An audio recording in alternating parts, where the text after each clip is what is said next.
अस्सलामुअलैकुम, good morning. जागो लाहौर में आप सबको खुश आमदीद कहते हैं जनाब। एक नए हफ्ते, एक नए दिन और हंसती मुस्कुराती सुबह के साथ जनाब मैं हूँ मुनीब आसिफ। इस दुआ और इस उम्मीद के साथ कि आप लोग इस वक्त जहाँ कहीं भी होंगे ठीक होंगे और एक खुशहाल ज़िंदगी गुजार रहे होंगे। खुश रहिए और खुश रखिए। उम्मीद करती हूँ जनाब आप लोगों का जो वीकेंड है वो भी बहुत अच्छा गुजरा होगा। हमने भी आपके वीकेंड को खूबसूरत बनाने के लिए मज़े मज़े के टॉपिक्स आपके साथ शेयर किए थे। तो नया दिन है, नई सुबह का आगाज़ हो चुका है और नई सुबह का आगाज़ एक अच्छी बात से ही करना चाहिए और वो ये है कि अभी अभी हम नए साल में दाखिल हुए हैं और पिछले साल में कई मुश्किलात हमारी ज़िंदगी में आई होंगी।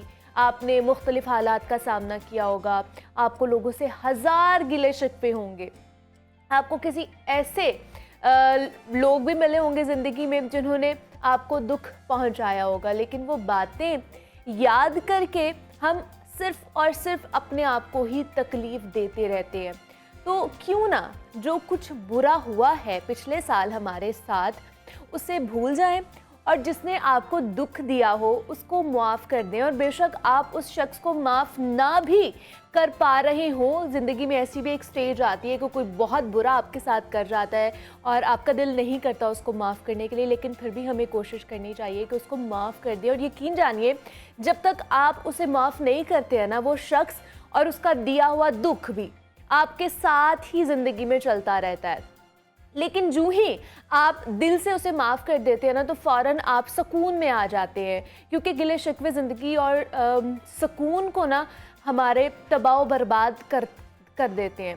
तो आगे बढ़ने के लिए ना इन चीज़ों को ज़्यादा से ज़्यादा याद हमें रखना चाहिए। जो अच्छी चीज़ें होती हैं ना आपके साथ हुई हुई, या उन लम्हात को याद किया करें जिनसे आपको खुशी मिली हो। तो इसलिए अगर किसी ने आपका बुरा किया है वो तो करके चला गया है, उसके उस दुख से, उसकी उस बुराई से जनाब आप हमेशा मुतासर होते रहते हैं, आपकी ज़िंदगी मुतासर होती है, आप वो उस दुख के साथ चलते रहते हैं। तो उस बंदे को भी माफ़ कर दें और उस दुख को भी अपनी ज़िंदगी में से, अपने दिल में से निकाल दें ताकि आपकी ज़िंदगी अच्छे तरीके से गुजर सके। तो आज आपने यही करना है जनाब। पिछली जितनी भी मुश्किलात हमारी ज़िंदगी में आई हैं पिछले साल, वो गुजर गया है और तमाम तो चीज़ों को भी पिछले साल में ही गुजार कर आगे बढ़ने की कोशिश करनी चाहिए। अभी भी देर नहीं हुई है, अभी भी सिर्फ 2 हफ्ते ही गुजरे हैं इस साल के भी। तो आप जब भी जनाब एक अहद करते हैं या अज़्म करते हैं ना, तो आपकी ज़िंदगी का आगाज़ वहीं से ही होता है। तो आज आपने ये ज़िंदगी का आगाज़ करना है और नए साल का भी आगाज़ करना है कि हमने तमाम तर मुश्किलात को पीछे छोड़कर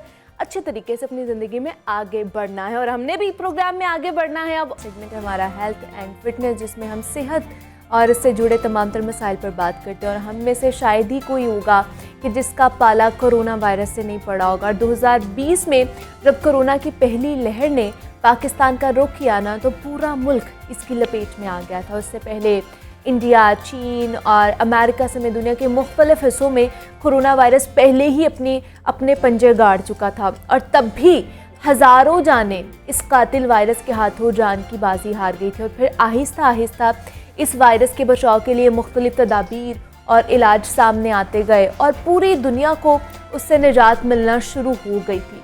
लेकिन उस सब में तकरीबन 2 साल का एक लंबा अरसा गुजर गया और साथ ही साथ कोरोना अपनी शक्लें भी बदल के मुख्तलिफ वेरिएंट की सूरत में बार बार वार करता रहा और लोग उसके हाथों लुक़मा अजल भी बनते रहे।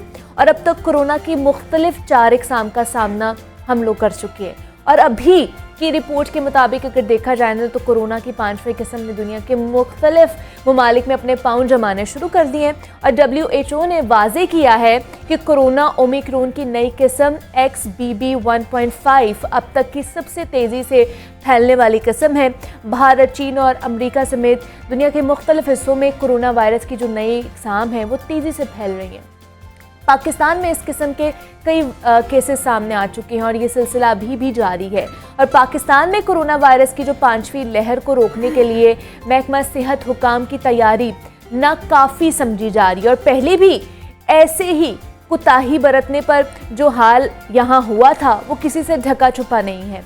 अब ये नई किस्म कौन सी है, किस तरह ये वायरस फैलता है और इसकी कोई मुख्तलिफ अलामात हैं जो हमारे सामने आएंगी या वो सेम ही हैं, इस पर आज हम बात करेंगे। Professor doctor Fauzia Ashraf virologist हमारे साथ मौजूद हैं। जनाब वो WHO and national institute of health Islamabad and USA से उनकी कंसल्टेंट भी हैं और इससे पहले भी मुतअद्दिद बार जनाब हमारे शो में वो हमें ज्वाइन कर चुके हैं। डॉक्टर, आपको वेलकम कहती हूँ। डॉक्टर फौजिया, कैसी हैं आप? बिल्कुल ठीक ठाक, ठीक है। हाँ बिल्कुल, अल्लाह का शुक्र है। डॉक्टर फौजिया, नई किस्म दोबारा आ चुकी है कोरोना वायरस की। अभी अल्लाह अल्लाह करके हम अपनी ज़िंदगी में अपने नॉर्मल डेज़ वापस आए ही थे हमारे कि दोबारा से नई किस्म आ गई। इस किस्म के हवाले से बताइएगा। पूरी दुनिया में तो ये मुख्तलिफ कह लें कि ममालिक में फैलती जा रही है तेज़ी के साथ। क्या रिकमेंडेशन है इसकी आई है कि किस तरह ये तेज़ी से फैलती जा रही है? थैंक यू मुनीबा, दोबारा इनवाइट करने का अपने प्रोग्राम में। और ये बहुत इंपॉर्टेंट टॉपिक है और ये हमें शुरू से ही हमने अपने अवाम को बताते रहे हैं कि ये एक RNA वायरस है जो कि अपनी हैयत चेंज करता रहता है। और क्योंकि एक पेंडेमिक का सामना रहा, अल्लाह ताला ने करम किया ख़ास तौर पे हमारे पाकिस्तान के ऊपर कि हम बहुत सारे ममालिक की निस्बत बचे रहे हैं। अमवात, शरई अमवात काफ़ी कम रही है। और अब आपने जिस तरह बताया कि 5वीं किस्म आई है, alpha, beta, gamma, delta, Omicron आया। ओमिक्रॉन के आगे Omicron was one of those variants जो कि बहुत तेज़ी से फैलता था। अच्छा, अब उस ये दो चीज़ें हैं ना कि तेज़ी से फैलता है और उसकी शिद्दत कितनी है। हाँ। तो ये फैलता बहुत तेज़ी से है और ओमिक्रॉन का ही आगे एक वेरिएंट आया है, ये वाला XBB 1.5, जो कि आपको पता है कि चाइना, भारत और बाकी ममालिक में तेज़ी से फैल रहा है। चाइना में लॉकडाउन भी रहा, कभी खबर आती है कि बहुत ज़्यादा उन्होंने कंटेन कर दिया है। और आपको पता है चाइना की सूरत हाल को हम अपनी सूरत हाल के साथ ज़्यादा मिक्स नहीं कर सकते। ठीक है। वहाँ पे ये कि पिछले जब से कोविड शुरू हुआ, पेंडेमिक शुरू हुई, वहाँ वुहान से हुआ था, उन्होंने पिछले 2 साल में बहुत स्ट्रिक्ट ज़ीरो कोविड पॉलिसी अपनाई हुई कि वहाँ पे उन्होंने अपने बुज़ुर्गों को, छोटे बच्चों को बिल्कुल अलहदा से उनकी वैक्सीनेशन उन्होंने कराई, उन्होंने उनकी इम्यूनाइजेशन अच्छी रखी। लेकिन अब जब उन्होंने बॉर्डर्स खोल दिए, उन्होंने सारी अपनी रिस्ट्रिक्शंस हटा दी, तो क्योंकि उनके अंदर नेचुरल इम्यूनिटी नहीं थी तो वो बहुत तेज़ी से फैलना शुरू हो गया। अब हमारा पाकिस्तान का थोड़ा सा और भी डिफरेंट है। हमारा किस तरह से ख़तरा है, क्योंकि यहाँ पे बॉर्डर्स ओपन है, ठीक है। चाइना में भी हर तरफ से लोग आते हैं और पाकिस्तान में हर तरफ से लोग आ रहे हैं। अभी हमने अपने एयरपोर्ट्स पे स्क्रीनिंग शुरू नहीं की, जो कि मेरा ख्याल है कि एक बहुत ज़रूरी कदम है फौरी शुरू करने का। वो इसलिए कि क्योंकि RNA वायरस है, उसने अपनी हैयत चेंज करनी है और कर ली। लास्ट प्रोग्राम में मैंने आपको कहा था कि हमारे पास बिल्कुल ज़ीरो केसेस आ रहे हैं और जब लास्ट हम तकरीबन 1.5-2 महीने पहले आपके पास में आई थी और मैंने आपको बताया था कि हमारे पिछले 10 दिन में बिल्कुल ज़ीरो कोविड आ गया, नहीं आया, लेकिन अब आने शुरू हो गए। अब तक पिछले कोई 26 दिसंबर से लेके 1 जनवरी तक कितने 10,000 केसेस पॉजिटिव हो चुके थे। ओह माय गॉड, ठीक है। नॉट नेसेसरीली इन पाकिस्तान, लेकिन पाकिस्तान में भी आने शुरू हो गए। और आपको कैसे पता चलता है? जैसे आपने बताया कि कौमी इदारे सेहत, national institute of health USA ने जिना हॉस्पिटल को अल्हम्दुलिल्लाह ये एजाज़ हासिल है कि ये पहली पल्मोनरी पैथोजन लैब है। पल्मोनरी मीन्स जो सांस की बीमारी या फेफड़ों से रिलेटेड जो आपके वबाई अमराज के जरसूमे होते हैं उसको डिटेक्ट करने का। हमारे पास इस्लामाबाद में national institute of health USA से उन्होंने किट्स भेजी जिसमें हम मुख्तलिफ़ किस्म के जरासीम को एनालाइज कर लेते हैं जो सांस की बीमारियाँ फैलाते हैं। ठीक है। कि एक टेस्ट में आप 8-10 किस्म के जरासीम डिटेक्ट कर लेते हैं। उसमें कोविड भी देख सकते हैं, इन्फ्लुएंजा वायरस देख सकते हैं। इन्फ्लुएंजा भी आपको पता है कि जिस तरह स्पेनिश फ्लू था उस तरह करते करते एक सीजनल फ्लू हो गया, उसकी भी वैक्सीन होती है। अब ये किस तरीके से डिटेक्ट करना है आपने, उसकी अलामात कैसी होती हैं, ये भी बहुत ये लम्हा फ़िक्रिया ये है कि हमारी वो वहाँ जिन्होंने अपनी वैक्सीनेशन नहीं कराई शुरू से। अच्छा, कई लोग ऐसे हैं। और फिर जब इस तरह का वेरिएंट आता है कि जो तेज़ी से फैलता है और फिर जाके फिर शिद्दत भी अख्तियार कर लेते हैं उन लोगों में जिनकी इम्यूनिटी कम है। निज़ाम तनफ़ुस और निज़ाम जो आपका जो हमारा इम्यूनिटी का मुदाफ़ियत, ये दोनों चीज़ें इंटर रिलेटेड हैं। और आपने जब सांस लेना है और एहतियात नहीं करनी, मास्क नहीं पहनेंगे, फ्रीक्वेंटली हाथ नहीं धोएंगे, आपकी बॉर्डर्स खुले होंगे, कोई भी एक बंदा जो जब एयरपोर्ट से आता है, अब मैं ये नहीं कह रही कि उसकी स्क्रीनिंग क्यों इम्पोर्टेंट है, मैं ये कह रही हूँ जब वो एक पेशेंट जो कैरियर है, a person who is a carrier, और उसके नाक में उस तरह है, और एक कंटेन्ड एनवायरनमेंट में आप एयरपोर्ट पे भी बैठते हैं और फिर एयरप्लेन में बैठते हैं, उस वक्त तो वही चीज़ हवा सर्कुलेट कर रही होती है ना। एग्जैक्टली। एक बंदा जिसके जो सिर्फ एक कैरियर है, उसके अंदर ना कोई अलामत है, ना वो पेशेंट है, मर्ज उसमें नहीं आया, सिर्फ वो कैरियर है, वो सिर्फ वो जरासीम पाए जाते हैं। जरासीम पाए जाते हैं, और वो एक जगह से दूसरी जगह ट्रैवल करके जा रहा है एक क्लोज्ड एनवायरनमेंट में, जहाँ पर आपका वही एयर फ्लो कर रहा है जो सर्कुलेट कर रहा है ना। और जब आपने खाना खाना है, चाय पीनी है, चाहे आधे घंटे की फ्लाइट हो, चाहे 4 घंटे की या 24 घंटे की, ठीक है, ये तो फैलेगा। और ऐसे लोग जिनकी इम्यूनिटी कम है, ओके, ऐसे लोग जो कि ज़ियाबतीस के मरीज़ हैं, मुख्तलिफ मौसमी बीमारियों का शिकार है, और या फिर वो स्टेरॉइड्स ले रहे हैं जिससे उनकी इम्यूनिटी कम हो जाती है। अच्छा। तो उनमें ये वायरस जाएगा तो उसमें अलामत शुरू कर देगा। अच्छा, इसकी अलामत कुछ डिफरेंट हैं बाकी वेरिएंट से या वही अलामत? अलामत तकरीबन वही हैं। ये बहुत ज़्यादा इन्फेक्शियस है। अच्छा। इन्फेक्शियस बहुत ज़्यादा कि तेज़ी से फैलता है। हाँ। फ़ौरन फैलेगा एक से दूसरे को, लेकिन शिद्दत उनमें आएगी जिनमें इम्यूनिटी नहीं है, या जिन्होंने अपनी शुरू से ही अपनी वैक्सीनेशन नहीं करवाई या बूस्टर डोजेस नहीं लगवाई। अच्छा, सही। लेकिन इसमें मैं पढ़ी थी कि ड्राई कफ का भी बहुत ज़्यादा कहा जा रहा है कि इस वाले वेरिएंट में शायद ड्राई कफ होगी, और वो स्मेल और वो तो नहीं जाएगी, जैसे पहले भी हमने देखा कि 1-2 वेरिएंट में इतना नहीं, वो पॉसिबिलिटी नहीं थी कि आपकी स्मेल जाएगी, आपका टेस्ट जाएगा, तभी होगा। वो तो आप टेस्ट कराओगे तभी आपको पता चलेगा कि आपको कोरोना है कि नहीं है। बिल्कुल यही बात है। और मैं आपको ये बता रही हूँ कि हमारे जो शुरू में भी मैंने आपको बताया था, शुरू के प्रोग्राम्स में, इसमें जो हम डिटेक्ट करते हैं ना, जो हमारा PCR टेस्ट है, हाँ जी, वो भी मैक्सिमम 85% पॉजिटिव होता है। अच्छा। उसकी सेंसिटिविटी है। ओके। फिर भी आप देख लें 15% ऐसे हैं जो जिनमें होगा और डिटेक्ट नहीं होगा। हाँ। वो आपकी सैम्पलिंग टेक्निक पे भी डिपेंड करता है। अच्छा। ये भी डिपेंड करता है कि वायरस अंदर गुजर गया और आपने वहाँ पे नेजोफेरेंजियल स्वाब में वो पॉजिटिव नहीं आया। ओके, ठीक है। अब ये सिम्टम्स आपकी इन्फ्लुएंजा की वजह से हैं, RSV जो दूसरा एक और वायरस है उसकी वजह से हैं, कोविड की वजह से हैं।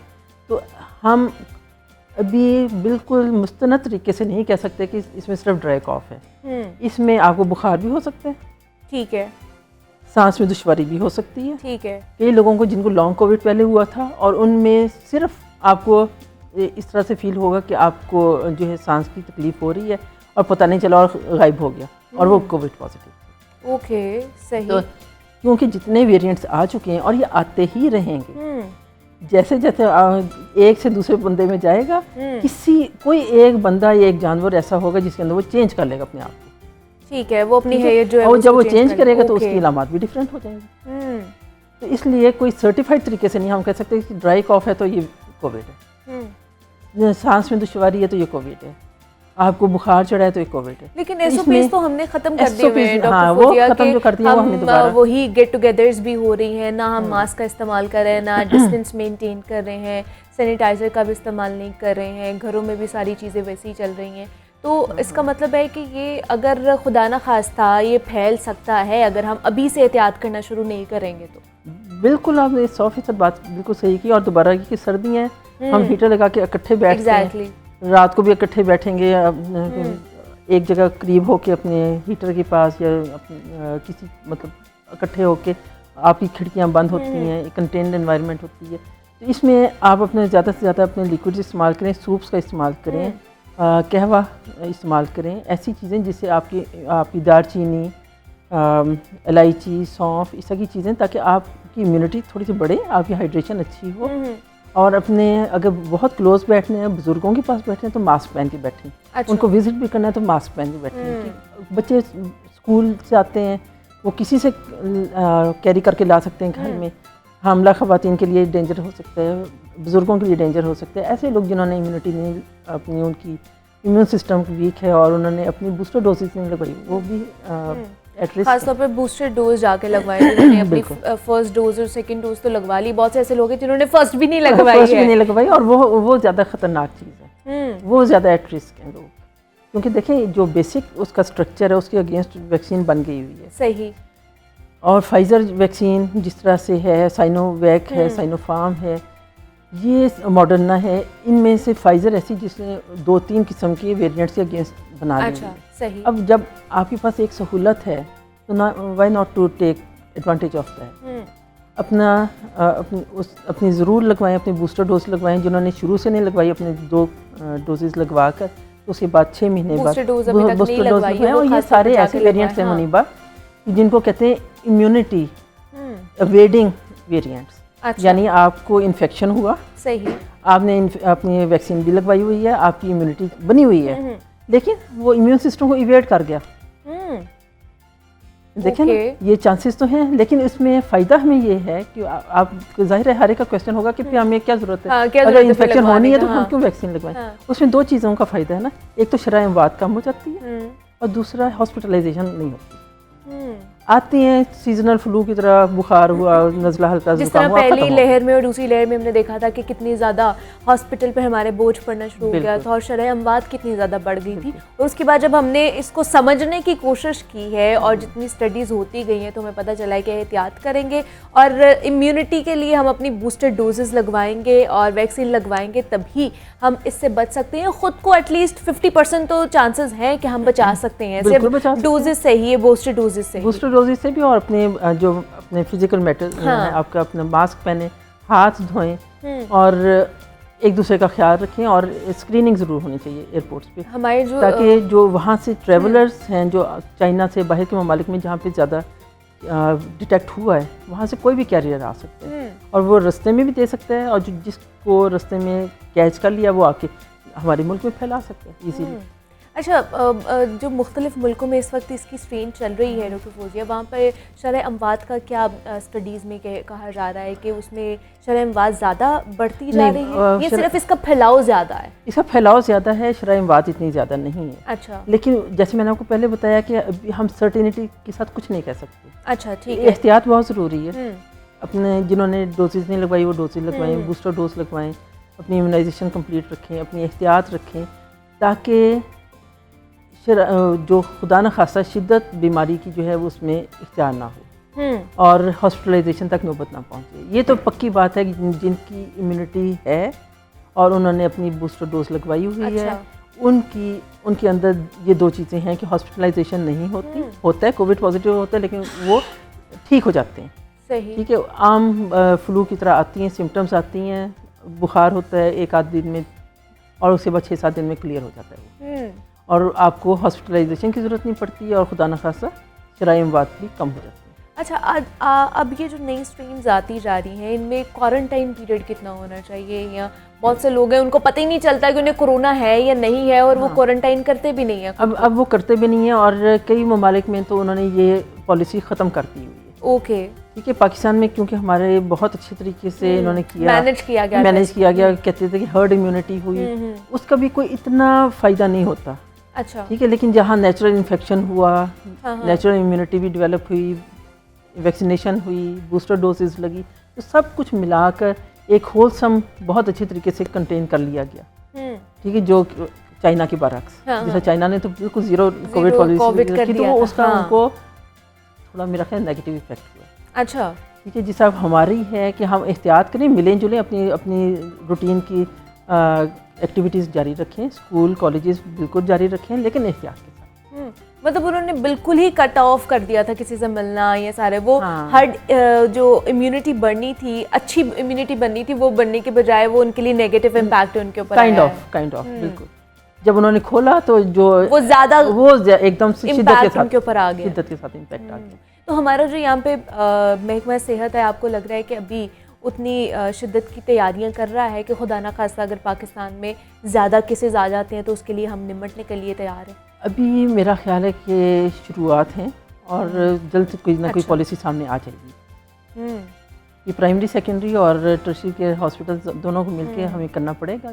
अभी तक एयरपोर्ट पे कोई ऐसी पॉलिसी आई नहीं, अभी शुरू नहीं हुई, अभी शुरू नहीं हुई, बट आई वुड रिकमेंड कि लेकिन केसेस तो निकलना शुरू हो गए ना डॉक्टर फौजिया, लाहौर से भी, कराची से भी केसेस निकलना शुरू हो गए हैं। बिल्कुल निकल रहे हैं और अभी हम हाई अलर्ट भी हैं और कोई इसका आता है तो हमने एक सर्कुलर सब कंसल्टेंट्स को जारी कर दिया है कि अगर कोई आपको हल्का से भी महसूस होता है कि कोई हिस्ट्री है, कॉन्टैक्ट हिस्ट्री है, ट्रैवल हिस्ट्री है और इस तरह की सिम्टम्स आ रही हैं जो कि मुख्तलिफ कोरोना वायरस के, ख़ास तौर पे ओमिक्रॉन के से रिलेटेड और अपने जो आपका नया वेरिएंट है XBB 1.5, इससे रिलेटेड कोई भी आपका कोई केस आता है तो आप हमारे पास करें और हमारे पास सहूलत है, हम यहाँ पे जिना हॉस्पिटल में टेस्ट कर रहे हैं और सेम डे रिपोर्टिंग हो जाती है। अच्छा, सेम डे रिपोर्ट भी आपको मिल जाएगी, रिजल्ट आपको मिल जाएगा कि आप पॉजिटिव हैं या नेगेटिव हैं। और इसका एंड पे क्या कहेंगे हमारे देखने वालों को? डॉक्टर फौजिया, आप मेरे ख्याल से आप ही के सुन लेंगे, हम तो कह के थक जाते हैं कि अपनी सेहत का आप ख्याल रखें और आप ही के हाथ में। आपके चैनल ने राइट फ्रॉम द बिगिनिंग इसमें बहुत इंपॉर्टेंट रोल अदा किया और हम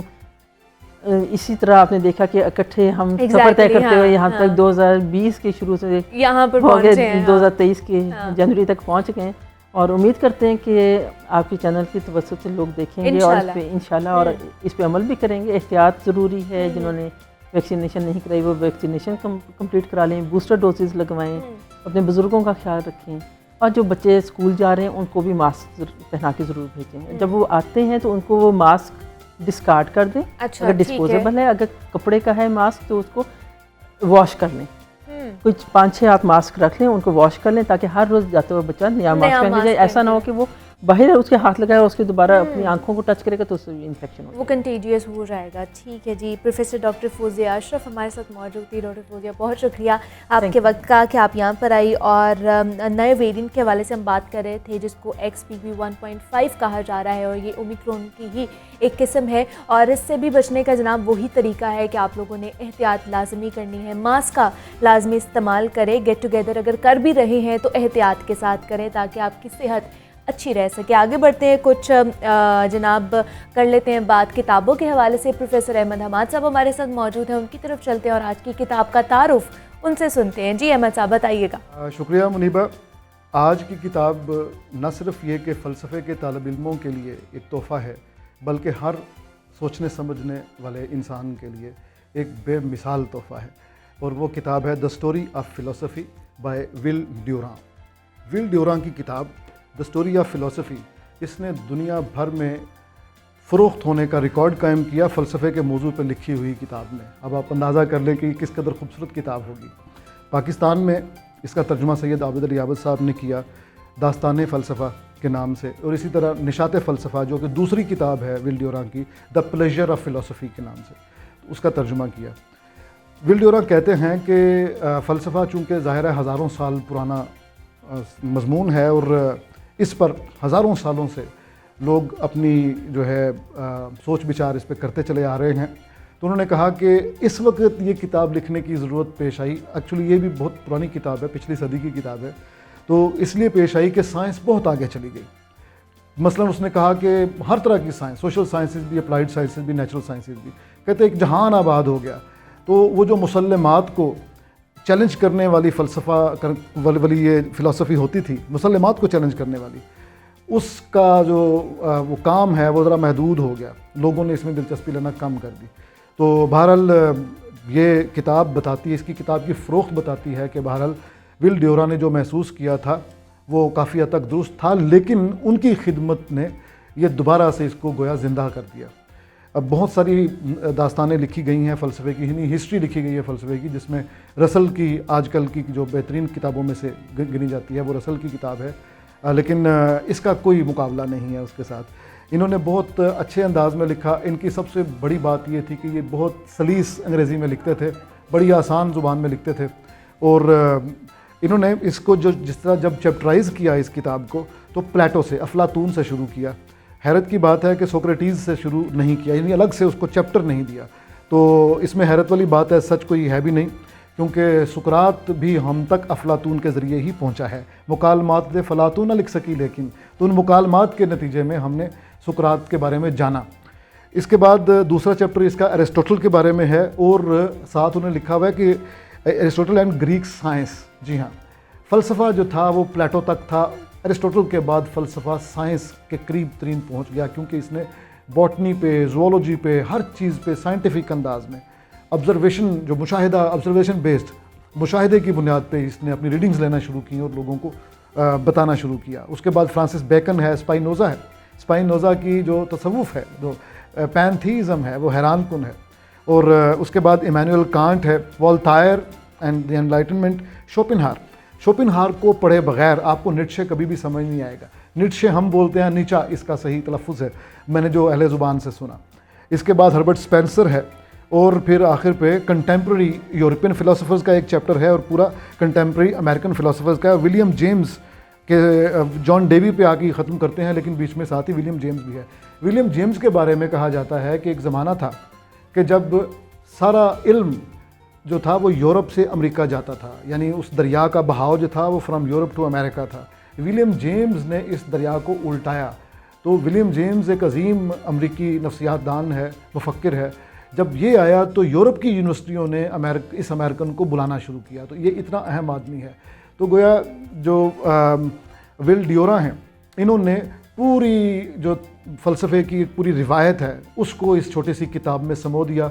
बहुत खूबसूरत किताब है, साफ़ सुथरी अच्छी ज़ुबान में लिखी हुई किताब है।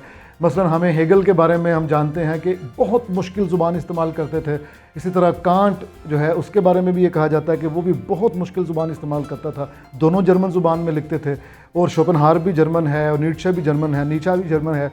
तो हम देखते हैं कि हमारे पास फिर क्या बचता है ऑप्शन। हमारे पास ऑप्शन यही बचता है कि अगर हम अंग्रेज़ी समझ सकते हैं तो उनके तराजुम अंग्रेज़ी में पढ़ लें, या फिर उर्दू में बहुत अच्छे तराजुम हुए हैं। बहुत अच्छे डॉक्टर नईम साहब का, जैसे मैंने एक प्रीवियसली एक किताब में जिक्र किया था, डॉक्टर साहब ने बहुत अच्छे तराजुम किए हैं। हेगल का, डेकार्ट का, मार्क्स का, हर एक का जिक्र किया है उन्होंने। तो अगर हमने अपने ज़माने को समझना है, फ़लसफ़ा आज भी उतना ही अहम है। कोई सोशल साइंस ऐसी नहीं है जो कि फ़लसफ़े के पस मंज़र के बग़ैर खड़ी हो। हमारे अंदर क्रिटिकल थिंकिंग पैदा होती है फ़लसफ़े की वजह से। हमारे अंदर सवाल पैदा करने की अहलियत फ़लसफ़े के मुतालिक से पैदा होती है। हम बड़े बड़े मुसल्लमात, यानी अगर ये कौवा काला है तो ये मुसल्लमात में से गिना जाता है, लेकिन जो फ़लसफ़ा है वो आपके अंदर ये जुर्रत पैदा करता है कि आप इस पर क्वेश्चन कर सकें कि नहीं, कौवा काला ही नहीं और भी तो हो सकता है कुछ। तो ये है कमाल फ़लसफ़े का। तो अगर आपको फ़लसफ़ा जो उम्मुल उलूम कहलाता है, मदर ऑफ़ ऑल साइंसेस, उसके बारे में जानना आप। और जनाब यहाँ पे एक छोटी सी ब्रेक लेंगे, मिलते हैं इस ब्रेक के बाद।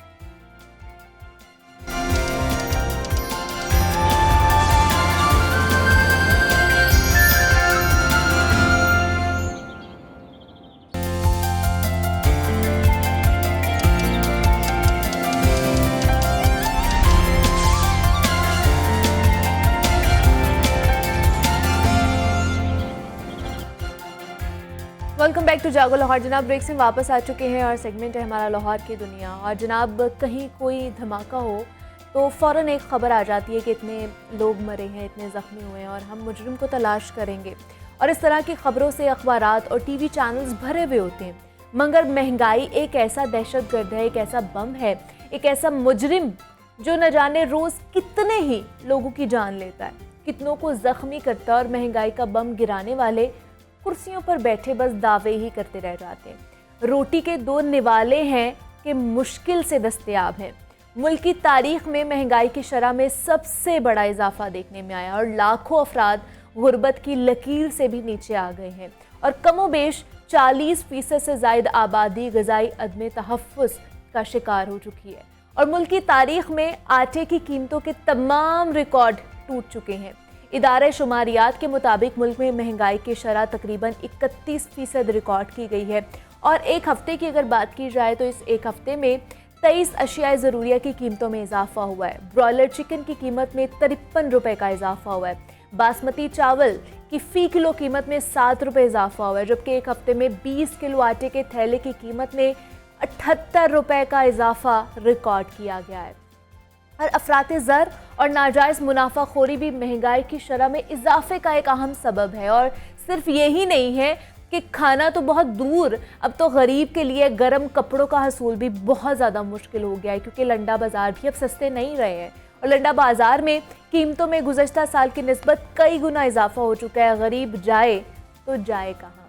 सर्द मौसम की शिद्दत से बचने के लिए मलबूसात पहुँच से दूर हो चुके हैं।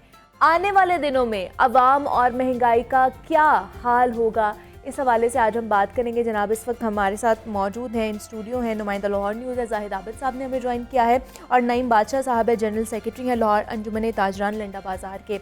सर आपको भी वेलकम कहती हूँ जागो लाहौर में। जाहिद साहब आपको भी वेलकम कहती हूँ जागो लाहौर में।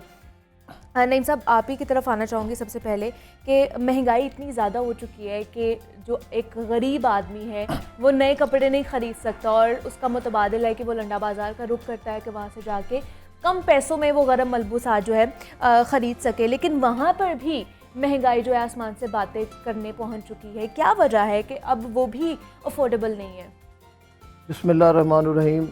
इस सिलसिले में गुजारिश ये है कि आपके इल्म में है, आपके सामने है कि हमारी करेंसी डीवैल्यूएशन की तरफ रोज़ाना की बुनियाद पे जा रही है। जी। जब मैंने इंपोर्ट शुरू की थी उस वक्त डॉलर की कीमत 9 रुपये 90 पैसे थी। अच्छा। आज 250 रुपया है। मैं ज़िम्मेदारी के साथ ये कहता हूँ कि अमेरिका में, कनाडा में आज भी वही कीमतें हैं जो आज से 30-40 साल पहले थीं। सही। यानी कि हमारी करेंसी गिर गई है, उनकी करेंसी तो वही है। अब इसकी महंगाई की बुनियादी वजह एक तो हमारी करेंसी की डीवैल्यूएशन है। ठीक है। दूसरा जो फ्रेट होता है अमेरिका से, कनाडा से, जापान से कंटेनर चलता है, उसका जो किराया होता है वो भी चूँकि डॉलरों में देना होता है, इस किराया भी बहुत ज़्यादा बढ़ गया है। और बिलखसूस ये जो गुज़श्ता साल कोरोना था उसकी वजह से पूरे मुल्क में काम जाम हो गए थे और जो शिपिंग कंपनियां थी उन्होंने 200-300 गुना किराया बढ़ा दिया था। लेकिन चूँकि पाकिस्तान के लोग भी मजबूर थे कि उन्होंने माल मंगवाना है और जो वहाँ के सप्लायर हैं उन्होंने भी सप्लाई करनी है, माल को जगह ख़त्म करना है। इस वजह ये एक इसकी बुनियादी वजह ये भी है महंगाई की। तीसरी वजह यह है कि ये हमारी जो आइटम है ये सी ग्रेड की होती है। ये इसको जो पूरी दुनिया में कोई नहीं ख़रीदता वो पाकिस्तान ख़रीदता है। जो 1 नंबर माल होता है वो अफ्रीकी ममालिक में चला जाता है और जो अच्छी क्वालिटी का माल होता है वहाँ पे दोबारा वो दुकानों पे चला जाता है। लेकिन वो जो व्यापारी हैं वहाँ के, उन्होंने जो कमाई करनी होती है उस माल से कर लेते हैं। बकिया जो माल होता है या उसको वो समंदर में फेंकें या आग लगाएं या हमें दे दें, तो वह बिल्कुल थोड़ी सी कीमत पे हमें वो माल मिलता है। इस आइटम के ऊपर आज से 30-35 साल पहले कोई ड्यूटी नहीं थी, कोई टैक्स नहीं था, कोई इनकम टैक्स नहीं था, कोई सेल टैक्स नहीं था, कोई एडिशनल सेल टैक्स नहीं था।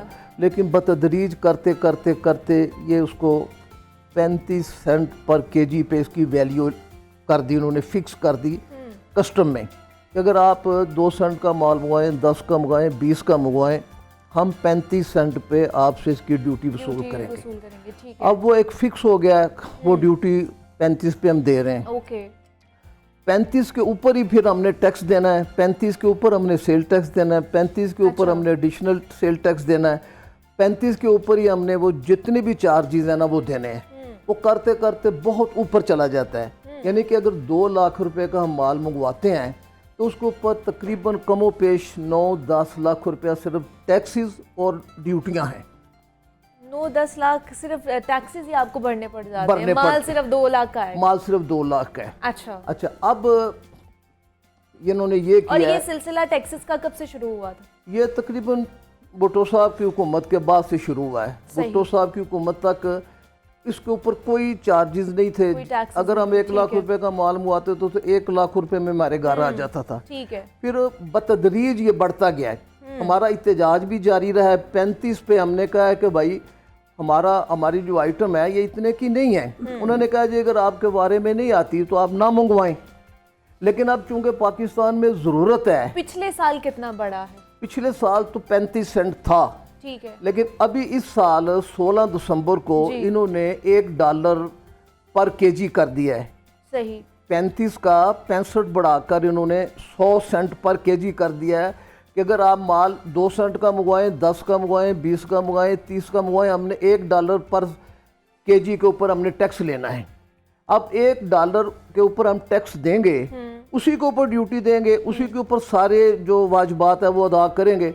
तो अब जो नई कैलकुलेशन है उसके मुताबिक ये 300 गुना इसकी लागत बढ़ गई है। इसकी जो ड्यूटी वो पड़ गई है आपको। मैं ये समझता हूँ कि हमारे साथ 16 दिसंबर को जिस तरह सकूते डाका हुआ था ना, इसी तरह हम ताजरों छोटे लोगों के साथ भी ये एक बहुत बड़ा हादसा हुआ है। अब कस्टम पे कंटेनर खड़े हैं, भाई अगर आपने मंगवाना है, अगर आपने $1 ही करना है तो मैं पहले नोटिस दो कि भाई जो माल कस्टम पे खड़ा है इसको क्लियर करवा लो। अच्छा, पहले नोटिस नहीं दिया गया, कोई मुशावरत नहीं की गई है? कुछ नहीं। जो समंदर में कंटेनर हैं अच्छा, वो आप क्लियर करवा लें, लेकिन उसका भी नहीं कहा गया। यानी कि यकदम आज हमने 35 सेंट पर केजी के हिसाब से क्लियर करवाया है और अगले दिन $1 $1। सही, ठीक है। मैं आप पर दोबारा आऊँगी कि हुकूमत से बातचीत हो पाई या नहीं हो पाई। जाहिद साहब, आपकी तरफ आना चाहूँगी। ओवरऑल महंगाई भी बहुत ज़्यादा बढ़ती जा रही है। इदारा शुमारियात के मुताबिक, जिससे मैंने बताया कि 31% रिकॉर्ड इजाफा हुआ है इस दफ़ा महंगाई में। तो कौन कौन सी ऐसी चीज़ें हैं जिनकी सूरत हाल बिगड़ती जा रही है? ख़ासतौर पर आटे की सूरत हाल तो हमारे सामने ही है। तो ओवरऑल महंगाई के हवाले से आप बताइए। मुनीबा, देखें, महंगाई की दो किस्में होती हैं। एक तो ये है कि जो नईम बादशाह साहब बता रहे हैं, हाँ जी, कि बाद चीज़ें ऐसी हो गई जिसकी वजह से महंगाई हो गई। डॉलर आपका महंगा हो गया, आप पे टैक्सेस लग गया, एक समझ आती है चीज़ कि ये चीज़ महंगी होगी, इसकी वजह ये है। लेकिन हमारे यहाँ बदकिस्मती से जो खाने पीने की अशिया की महंगाई है, वो ऐसी महंगाई है कि उसकी वजह समझ नहीं आती। अच्छा, कि मसलन इस वक्त आप अगर देखें मार्केट में, तो स्वाय एक प्याज एक ऐसा आइटम है जो कि आपका बाहर से इस वक्त इंपोर्ट हो रहा है, क्योंकि सैलाब की वजह से उसका बहुत ज़्यादा नुकसान हो गया था, वो अभी तक फसल तैयार नहीं हुई, जिसकी वजह से वो महंगा मिल रहा है। लेकिन इस वक्त भी मकामी फसल आना शुरू हो चुकी है। दीगर सब्जियों की उनकी कीमतें भी 60 रुपये, 70 रुपये, 80 रुपये, यहाँ तक कि टमाटर 100 रुपये किलो आज भी बिक रहा है। तो ये एक ऐसी चीज़ है कि जो मैनेजेरियल चीज़ें होती हैं, एडमिनिस्ट्रेटिव चीज़ें होती हैं, इनको उससे चीज़ों को तय करना होता है। आपने जो बात की है महंगाई और ख़ास तौर पर आटे की, अब आटे की अगर हम बात करें तो इस वक्त जो सूरत हाल है मार्केट में, आप पूरे लाहौर शहर में चले जाएं, कहीं आपको आटे की किल्लत नहीं मिलेगी। ये नहीं होगा कि आटा नहीं है, कि दुकान पे आप गए हैं, आटा दुकानदार कहा जी मेरे पास आटा नहीं है। आटा मौजूद है, आटा बिक रहा है, लेकिन मनमानी कीमत पे बिक रहा है। मतलब वो जो सरकारी कीमत वाला आटा है वो दस्तयाब नहीं है। बाकी जो इनके अपने ब्रांड हैं, अपनी कीमतें हैं, वो वाफर दस्तयाब। आप जितना मर्जी ले लें चक्की से आटा, जितना मर्जी आम ब्रांड का आटा ले लें, आपको मिलेगा, वाफर मिलेगा, लेकिन कीमत उसकी गवर्नमेंट की नहीं होगी। गवर्नमेंट की कीमत वाला जो आटा है वो आपको या तो लाइनों में लग के मिलेगा, या आप कल आइए, परसों आइए, उस लिहाज से मिलेगा। इतनी बिगड़ती जा रही है, सरकारी आटा क्यों नहीं मिल रहा? वज़ीर आज़म साहब तो ऐलानात करते थे कि मैं अपने कपड़े बेचकर भी जो है आटे की सूरत हाल को बेहतर बनाया जाएगा। तो अब कहाँ गए हैं सारी चीज़ें? इस वक्त जो महंगाई की मजमूई सूरत हाल है उसमें बहुत ज़्यादा दखल डॉलर का है, इसमें कोई शक नहीं। लेकिन ये जो आटे वाली चीज़ है, इसमें सिर्फ, अगर मैं गैर पार्लिमानी लफ्ज़ ना इस्तेमाल करूँ, शर्म और हया की कमी है कि इस वक्त जो आटा महंगा हो रहा है उसमें ना डॉलर का असर है कोई, ना पैदावारी कास्ट का असर है। जिस वक्त हम दुकानदार से बात करते हैं, चक्की वाले से, वो जी गंदम महंगी हो गई है। और भाई गंदम किसने महंगी की है? मतलब आप लोगों ने ही 2200 रुपये या 2300 रुपये या 2000 रुपये मन खरीदी है आज से अप्रैल में, मई में, और उसको अब आप 5000 या 4800 रुपये मन बेच रहे हैं, और उसी को कह रहे हैं जी गंदम महंगी हो गई। भाई गंदम महंगी की किसने है? हाँ। उस पे उसकी महंगी होने का कोई वजह नहीं है, सिवाय मुनाफाखोरी के। और हम वो लोग हैं, हम उस तबके से और उस फिक्र से ताल्लुक़ रखते हैं जहां मना किया गया खाने पीने की अशिया को मुनाफे की गर्ज से ज़ख़ीरा करने के लिए, और हम लोग उसको गंदम जैसी बुनियादी चीज़ को ज़ख़ीरा कर रहे हैं सिर्फ इसलिए कि ये महंगी बिकेगी, और फिर हम दावा करते हैं हम अशरफुल मखलूक़ात हैं, हम सबसे बेहतर लोग हैं। तो मतलब ये थोड़ी सी इंसानियत होती है कि आप गंदम किस जवाज़ पे महंगी कर रहे हैं, कि आपकी पैदावारी लागत बढ़ गई गंदम पे, कोई डॉलर का उस पर असर आ गया, कोई एक दाना अभी तक इंपोर्ट नहीं हुआ कि जिस पे कहा जाए कि डॉलर बाहर से आ रही है, जिसकी वजह से गंदम महंगी हो गई है। आपके पास बड़ी बड़ी गंदम महंगी हो गई है, आप मनमानी कीमत लगा रहे हैं, आपस में कार्टेल कर रहे हैं, गठजोड़ करके कीमतें निकाल रहे हैं, एसोसिएशन सारे, और इनसे पूछो कि जी कहाँ से गंदम क्यों महंगी होगी, वो जी गंदम पीछे से महंगी हो गई। और पीछे का जब हम जब हम तहकीक करते हैं पता लगता है वो जो चक्की के पीछे स्टोर बना हुआ है ना, वहाँ जो गंदम पड़ी है वो महंगी हो गई है। फ्लोर मिल के पीछे जो स्टोर पड़ा है, वहाँ जो स्टॉक पड़ा है वो महंगा कर लिया इन्होंने, और वहाँ से महंगी करके बेच रहे हैं। यहाँ पर इंतज़ामिया बिल्कुल 100% जिम्मेदार है। इस वक्त हुकूमत जो है वो अदम एतमाद, इस किस्म की चीज़ें खेल रही है। होगी कि इतनी सूरत हाल संगीन होती जा रही है आटे की कि कल एक जो मतलब वहाँ पर एक मौत भी वाक़या हो गई है, हाँ जी, सिंध में, कि वो कतारों में लगे हुए थे आटे के हसूल के लिए। 2 ख़वातीन जो है वो हब्से बेजा की वजह से जनाब वहाँ पर सफोकेशन की वजह से वो फेंट हो गई थी जनाब, गिर गई थी वहाँ पर। और एक जो आदमी था वो तो मौत के मुंह में चला गया है, सिर्फ वो कतार में लगे हुए, मतलब रोटी के हसूल के लिए वो गए हैं। उसकी वजह देखें ना, आपके इस वक्त जो पंजाब में सरकारी रेट है गंदम का या उसका आटे का, 10 किलो का आटा 648 रुपए में है। 648 रुपए, एक तरफ आपको 648 वाला मिल रहा है और दूसरी तरफ 15 किलो आटा 1900 रुपए में मिल रहा है। हाँ, 1950 या 1930 का। हाँ। बंदा है वो यही कोशिश करेगा ना, मैं 648 वाला लूं, हर तरह लूं, लाइन लगी हुई है, चाहे घंटा मुझे लग जाए, 2 घंटे लग जाए, मेरा 1000 1200 रुपया 1400 रुपया बच जाएगा। तो वो तो उस चक्कर में खड़ा है वहाँ पे कि अपने उस पैसे बचाने के लिए। तो उस पर तो रश होगा, लेकिन इतना मार्केट में फ़र्क होना नहीं चाहिए और ना कभी होता है। ये होता है कि 100-200 का फ़र्क होता है, जिसकी वजह से लोग जो खरीदार अच्छी आमदनी वाले होते हैं वो आप बाज़ार से ख़रीद लेते हैं कि लाइन में क्या लगना है। लेकिन जब आप 1200-1400 रुपये का फ़र्क डाल देंगे कीमत में, तो फिर हर शख्स की कोशिश होगी वो सस्ता आटा ख़रीदे, अपनी घर चलाए। तो ये इस किस्म की सूरत गंदम की और आटे की इस किस्म की सूरत नज़र आ रही है।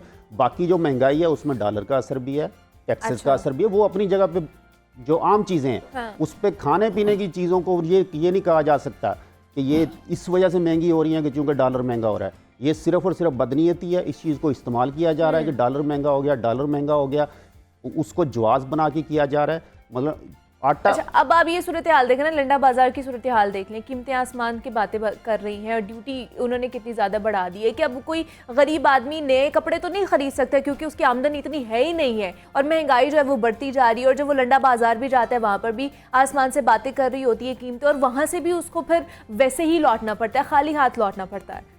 तो ये सारी सूरत हाल है। अच्छा, जैसे मैंने नईम से बात की थी कि आप लोगों की हुकूमत की किसी ओहदेदारान से बात हुई, मुशावरत उन्होंने की, आपसे पूछ गिछ की कि अच्छा हम अगर ड्यूटी बढ़ा रहे हैं तो आप इसमें क्या कहते हैं, या ड्यूटी बढ़ाने के बाद आप लोगों ने उनसे मुशावरत की?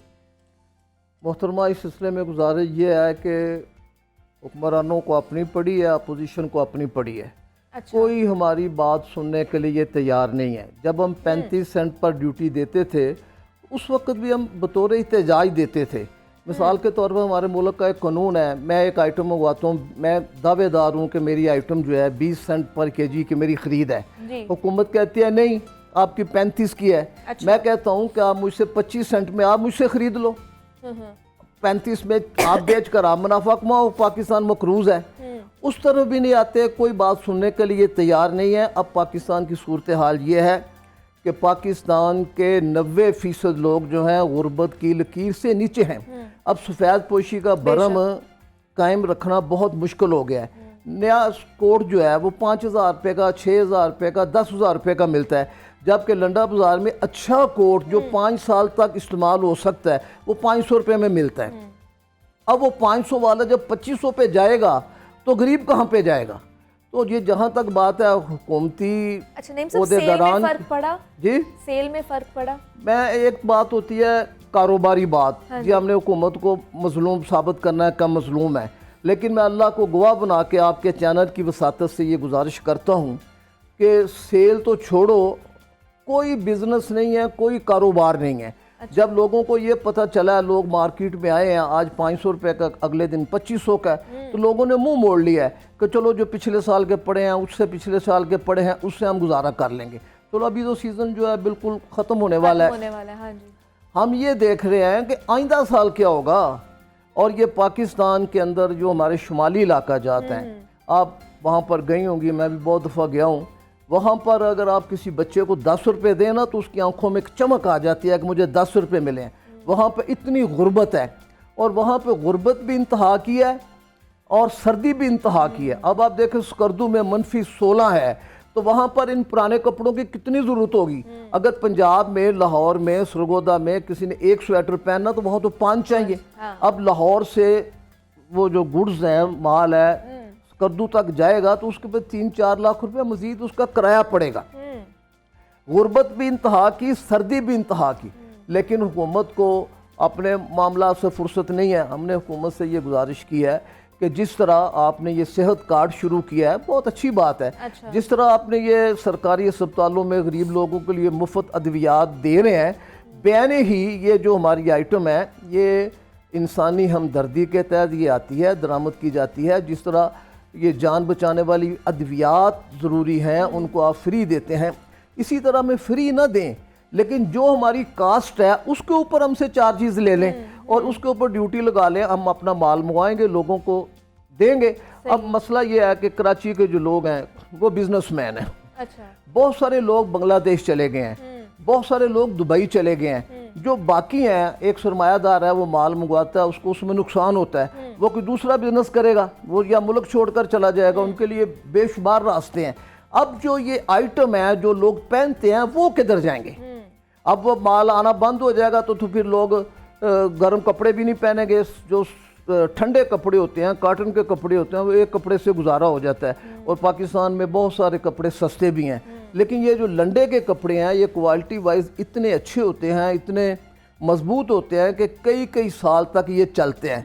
रही बात हुकूमत ने वज़ीर दाखिला से, वज़ीर ख़जाना इसहाक़ डार साहब से बहुत राब्ते किए, कोशिश की कि हमें 5 मिनट का वक्त मिल जाए, लेकिन वो आगे से हमें यही जवाब मिला है जी कि हम आपको कोई रिलीफ नहीं दे सकते। ना हमारे पास वक्त है, ना हमारे पास आपके लिए कुछ रिलीफ है। अगर हम आपकी आइटम को इसमें से निकालते हैं तो और बहुत सारी आइटमें हैं, फिर तो एक रास्ता खुल जाएगा।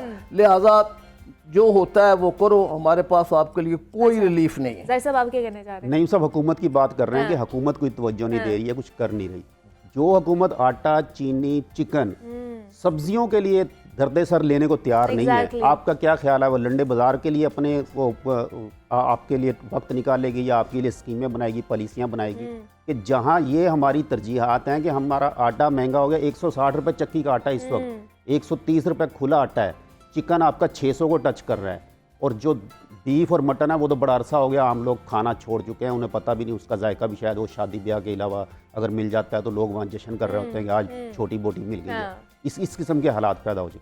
वहाँ की हुकूमत, उस हुकूमत से आप तवक्को कर रहे हैं कि वो लंडा बाज़ार पर तवज्जो दे कि लंडा बाज़ार में क्या हालात हैं।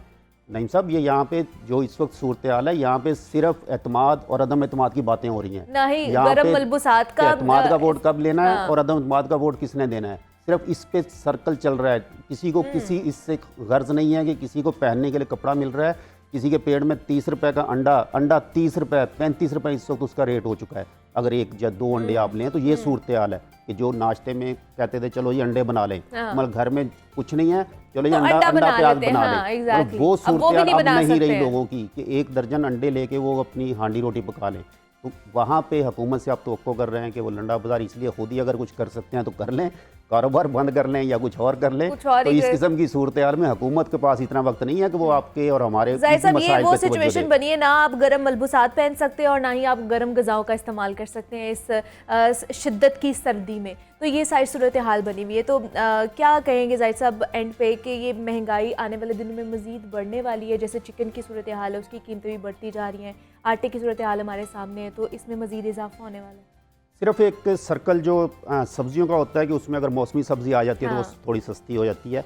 बाकी जहाँ भी थोड़ी सी हुकूमत को मेहनत करनी पड़ेगी, इंतज़ामिया को थोड़ा सा चेक एंड बैलेंस रखना पड़ेगा, उसके लिए तवक्को ना की जाए कि वहाँ पर कुछ बेहतरी आ जाएगी। वो चाहे आटा है, वो चाहे चिकन है। चिकन जब तक अब जो खुराक का फीड का एक मसला चल रहा है वो तब तक नहीं होगी, वो जब तक चल रहा है, वो कैसे, जब आपके पोल्ट्री शेड्स में चूज़े ही नहीं होंगे तो कहाँ से सस्ती हो जाएगी और कैसे हो जाएगी? तो या तो ये है कि लोग फिर खुद खाना छोड़ दें। वो तो कह रहे मुर्गी खाना ही छोड़ दें। हाँ, वो तो वफाकी वज़ीर ने बड़ा आसान तरीका बता दिया और साथ वजह भी बता दी। तो इस किस्म की सूरत हाल है। तो लोग तो फिर ये भी कहते हैं कि ये जमहूरियत, ये सियासतदान, ये भी शायद कैंसर की तरह चिमटे हुए इस मुल्क को, तो इसको भी छोड़ें। तो लोग फिर इस वक्त जो फ्रस्ट्रेशन का शिकार है उसमें लोग बहुत ज़्यादा अग्रेसिव भी हो रहे हैं। लोगों के अंदर बेबसी, मायूसी जिसे बढ़ जाती है तो फिर वो सूरत हाल अनारकी की तरफ जाती है।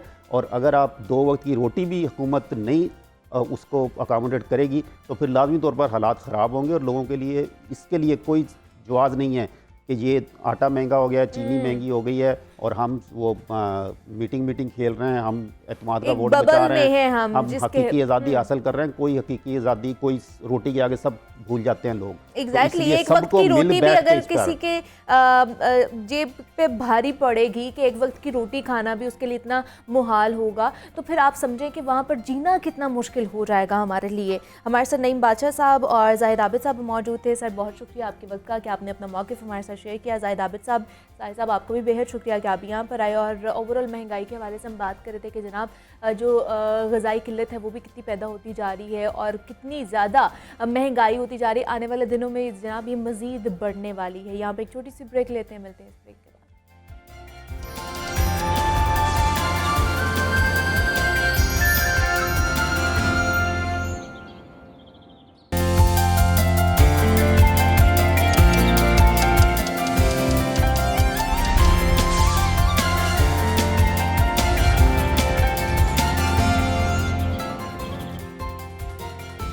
वेलकम बैक टू जागो लाहौर। जनाब सेगमेंट है हमारा तालीम और तरबियत, जिसमें हम नौजवान नस्ल की तालीम और तरबियत की बात करते हैं। और जब तरबियत का जिक्र किया जाता है ना, तो हमारे तौर तरीके, हमारे रवैये और दूसरों की बात सुनने और अपनी बात करने के अंदाज़ शामिल होते हैं। और हमारा सुनने और बात करने का अंदाज़ हमारी शख्सियत का आकाश होता है। और मेरा ख़्याल है कि बोलने से ज़्यादा सुनने की अहमियत है, क्योंकि ये एक मकूला है जो बड़ा ज़्यादा मशहूर भी है कि if you are not a good listener you can not be a good speaker. अगर आप अच्छे तरीके से सुन नहीं सकते हैं तो आप अच्छे तरीके से बोल भी नहीं सकते हैं, क्योंकि गुफ्तगू और बातचीत ही के ज़रिए जहाँ नए रवाबित इस्तवार किए जाते हैं, वही मसाइल का हल भी उसी के तवस्सुत से निकाला जाना एक मुफीद अमल भी समझा जाता है। कोई खा कितना ही तन्हाई पसंद यहाँ पे इंट्रोवर्ट क्यों ना हो, उसे अच्छा सुनने वाले की हमेशा ज़रूरत रहती है।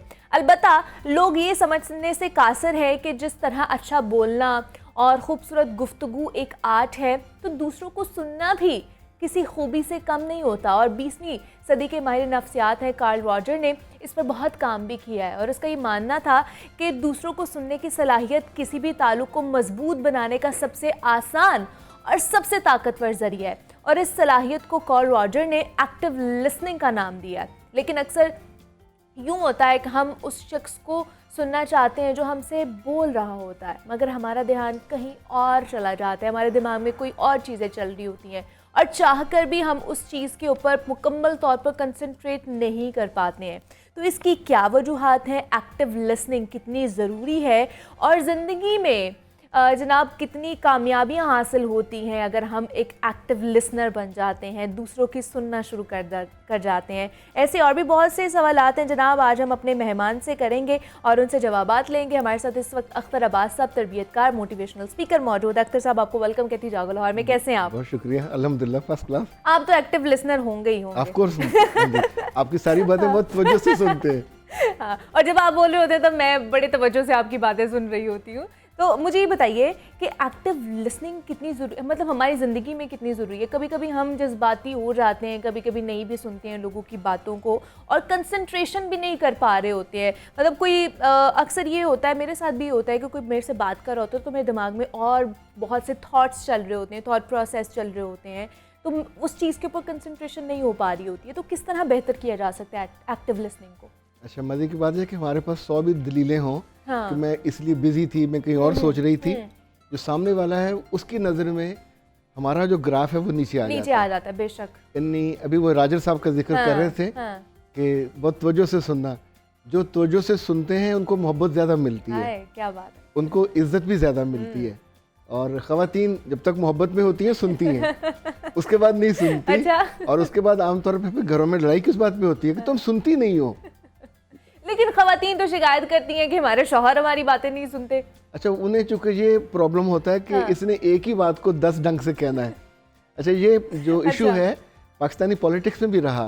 अच्छा। पाकिस्तान के एक सदर साहब थे, वो कहा करते थे एक वज़ीर-ए-आज़म के बारे में कि ये सुनती नहीं है और दूसरा समझता नहीं है। ये मतलब हमारे यहाँ एक नॉन, ये जो लिसनिंग है सिर्फ बच्चों का, औरतों का और उसका मसला नहीं है, ये हर लेवल पे मसला है। ओके। यानी जो जिंदगी में बिजनेस में आगे जाना चाहता है, अगर वो अच्छा लिसनर नहीं है, अब तो लिसनिंग की भी 4-5 तरह की टाइप्स आती हैं। ओके। यानी एक होती है कि आप बिल्कुल अगले बंदे की आंखों से सुनते हैं, दिल से सुनते हैं। अच्छा। एक लफ्ज़ ये इस्तेमाल करते हैं इम्पैथी।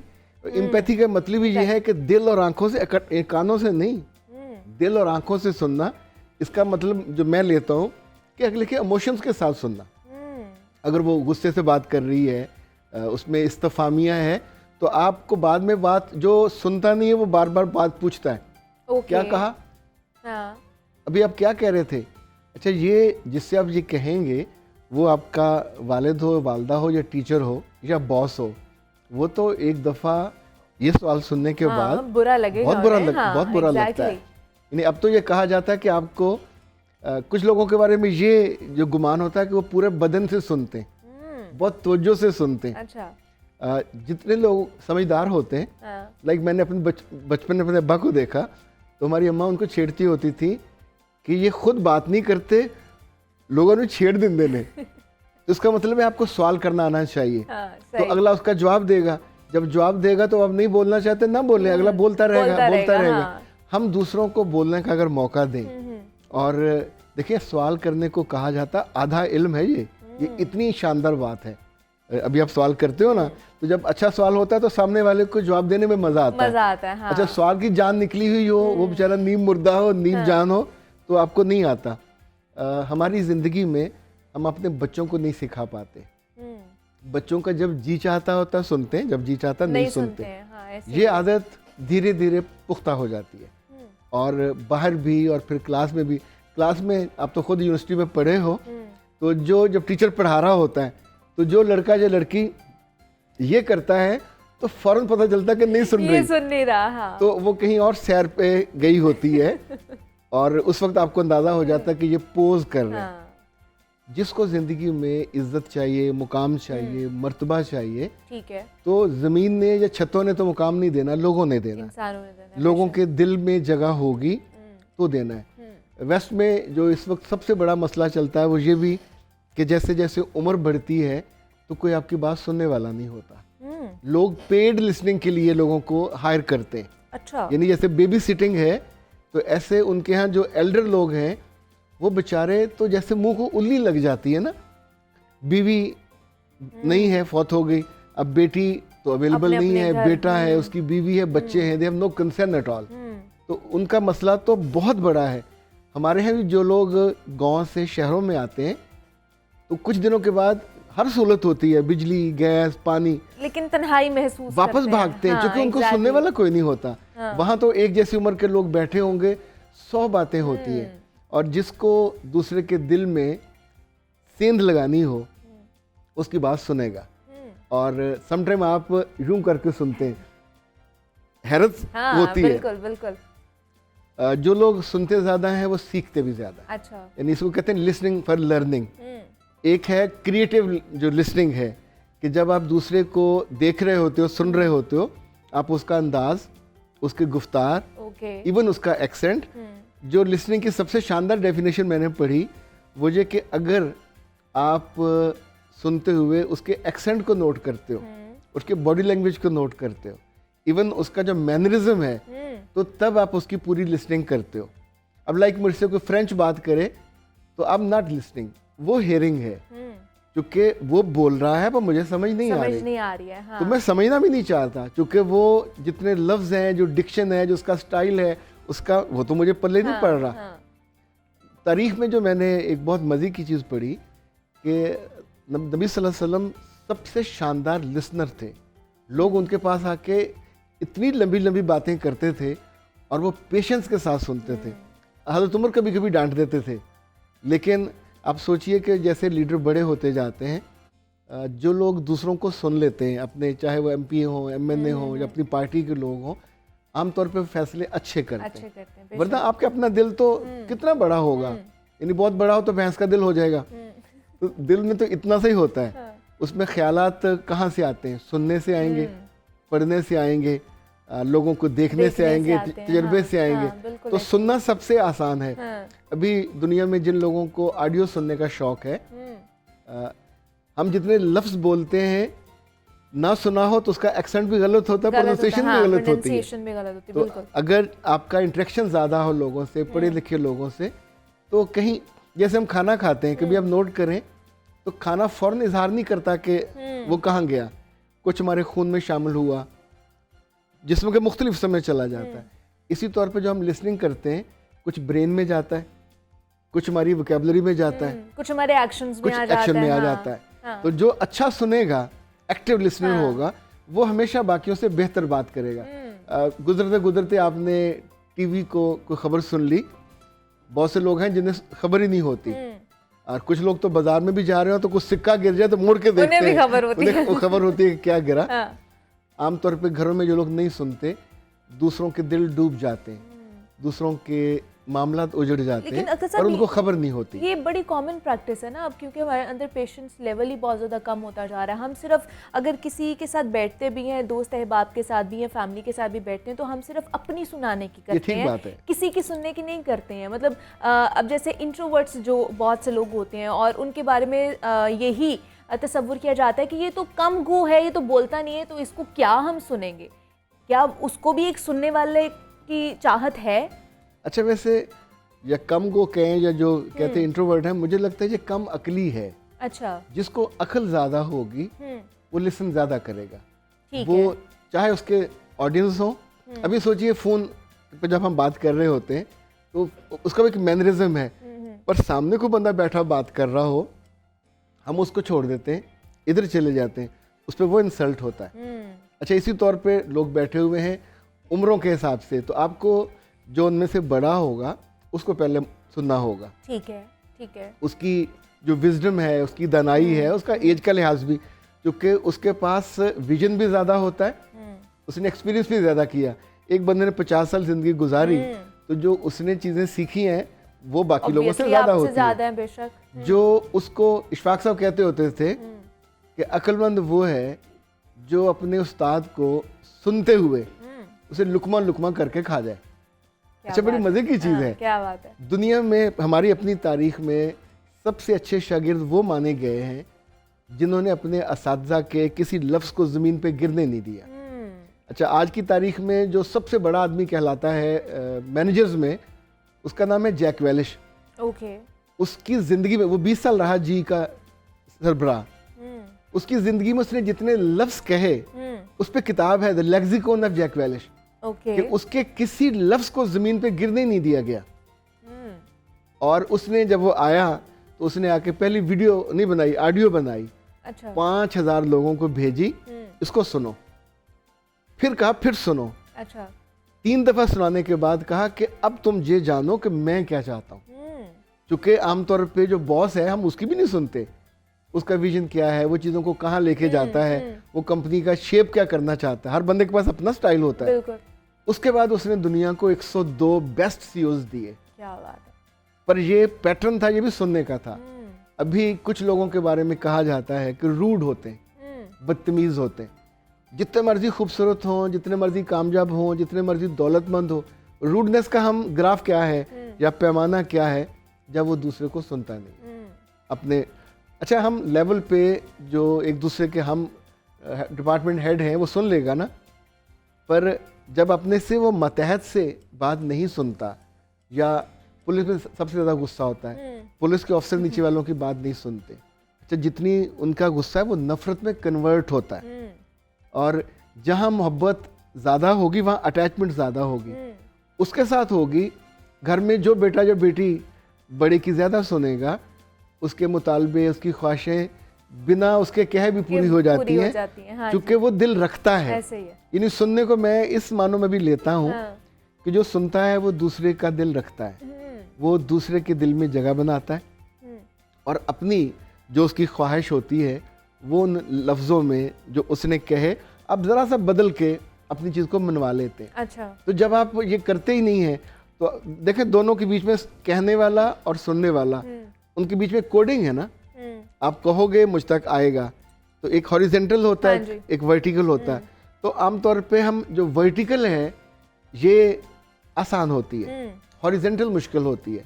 सही। घरों में जो हमसे बड़ा होता है उसकी शिकायत अगर ज़रा सा हम ये इसको समझ लें कि उसको सुनने का मतलब आपका बेनिफिट ही बेनिफिट है, अकली, लॉजिकली, क्रिटिकली, क्रिएटिवली और इमोशनली।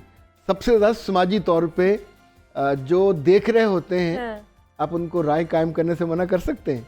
नहीं कर सकते। वो कहते हैं कि ये बेटा बहुत अच्छा है, वो कहते हैं तू किसी चंगी मादा पुत हैगा। ये सुनते हो बड़ों की। बिल्कुल ऐसे ही। और बाद में भी जब आप जिंदगी में ग्रो कर रहे होते हैं तो लोग हमेशा पूछते हैं तुम्हें ट्रेन किसने किया, तुम्हें ये manner, it's a part of the mannerism, it's a lifestyle जो उसको जिएगा। इनफैक्ट इसका ताल्लुक दीन से भी है। दीन भी देखें, अल्लाह सुनाता है और उसकी बात को जो सुनता है, याद रखता है, वो उसके करीब हो जाता है। जब हम सजदे में जाते हैं हम क्या करते हैं, हम अल्लाह को सुनाते हैं और वो हमारी सुनता है, बल्कि वो इसको एलेबोरेट करता है कि मैं तो तुम्हारे यहाँ हूँ, शारक के करीब हूँ। तो जो इंसान भी दूसरे लोगों के दिल के करीब होना चाहे, शारक के करीब तो हम नहीं हो सकते, तो दिल के करीब तो हो सकते हैं। तो हमें ये इस बात को थोड़ा बड़ी समझ के साथ इख्तियार करना चाहिए। अब तो दुनिया में इतने इस पे कोर्सेज हैं, फ्री कोर्सेज मिलते हैं नेट पे, इस पे इतनी किताबें हैं, वर्बल और नॉन वर्बल पे। आपको हैरत होगी कि जो सारी उम्र मैं और आप बात करते हैं, इसमें 87% और 13%, तो बात सिर्फ 13% करते हैं। अच्छा, बाकी 87% हमारा जिस्म, हमारे जेस्चर्स, जेस्चर्स हमारी, वो हाँ, बात, हमारी आंखें सही। बात कर रही होती हैं। तो 13% भी हम नहीं सुनते। अगर उसको सुन ले तो हम शेर नहीं रहेंगे, सवा शेर हो जाएंगे। क्या बात है। और ये सवा शेर होने का जो नुस्खा है, नुस्खा है, अगर गुरार अगर बता के लोगों को हाँ। समझ आ जाए हाँ। तो उसका बहुत फायदा हो सकता है। अच्छा अख्तर साहब, बहुत से लोग सुनाना शुरू करते हैं ना तो वो सिर्फ शिकायतें ही करते हैं, तनकीद का ही निशाना बनाते हैं लोगों को, तो इस वजह से भी लोग फिर इज्तनाब करते हैं कि हम किसी की नहीं सुनते, हम सिर्फ अपनी सुनाने की कोशिश करते हैं। तो इस तरह के लोगों को के लिए क्या कहेंगे आप? अच्छा, बहुत खूबसूरत आपको आया आइडिया है। ऐसे ये बिल्कुल होता है, ये ऐसे ही है। इसके साथ एक और चीज़ हम ऐड कर लेते हैं। हाँ। जो लोग सेल्फ सेंटर्ड होते हैं, यानी खुद तवज्जुगी के मारे हुए, सही, यानी खुद सिर्फ अपने बारे में सोचते तो हैं। जब वो मैंने ये किया, मैंने ये किया, मैं गया, उसने ये किया, तो उसकी मैं आप कितनी देर सुन लोगे? वही ना, एक दफा सुनेंगे, 2 दफा सुनेंगे, बार बार नहीं सुनी 14 जाती। सेकंड के बाद आपकी तवज्जो खत्म हो जाती है।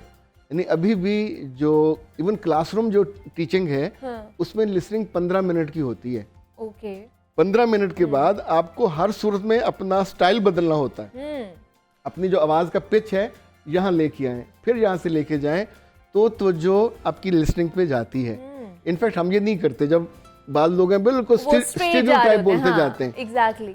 खबरें एक तरह की होती हैं, प्रोग्राम में आप कभी ऊंचा होते हैं, कभी नीचे, हाँ, कभी मुस्कुराते हैं, कभी हंसते हैं, तो सुनने वाले को इसके साथ अटैचमेंट ज़्यादा होती है।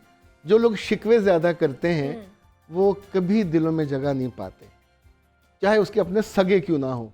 देखिए, शिकवा पिच करता बंदा है ना, भगोता है, और वो मेरी ज़िंदगी में कोई कंट्रीब्यूट नहीं कर सकता।